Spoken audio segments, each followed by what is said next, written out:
তাতান ঘুমিয়ে পড়েছে। তো সবাই জানো, বাচ্চা ঘুমিয়ে পড়লে মায়েরা ঘুমিয়ে পড়বে এরকম লোভ সবাই দেখায় যে বাচ্চা ঘুমালে তুমিও ঘুমিয়ে পড়বে, কিন্তু আদতে এটা একদমই হয় না। তো আমি এখন কি করতে এসেছি দেখাচ্ছি তোমাদের। মানে দেখো, পটল আর আলু কেটে নিয়েছি।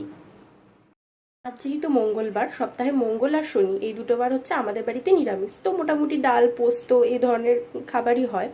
কিন্তু এই পটল ভাজা, আলু ভাজা, কখনো কখনো কুমড়ো ভাজা, বেগুন ভাজা এসব ছাড়া তো আমাদের বাড়িতে চলবেই না। যদিও বা আমি বা আমার শাশুড়ি খেয়ে নেব, আমার বরের চলবে না। ছেলেরা মোটামুটি এক পদ দিয়ে খেতে পারে না, আবার অনেকে পারে, সবাই তো সমান নয়। সে যাই হোক, তো এখন আমি চলে এসেছি পটল ভাজা আর আলু ভাজা করতে, কারণ এটা না করে রাখলে হবে না। আর আমার শাশুড়ি মা কাজে বেরিয়েছেন, তো সেই কারণে এটা আমাকেই এখন করতে হবে।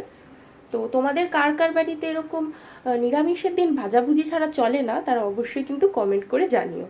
তো যদি ভিডিওটা ভালো লেগে থাকে, চ্যানেলটাকে সাবস্ক্রাইব করে দিও, ভিডিওটাকে একটা লাইক করে দিও আর শেয়ার করে দিও। টাটা।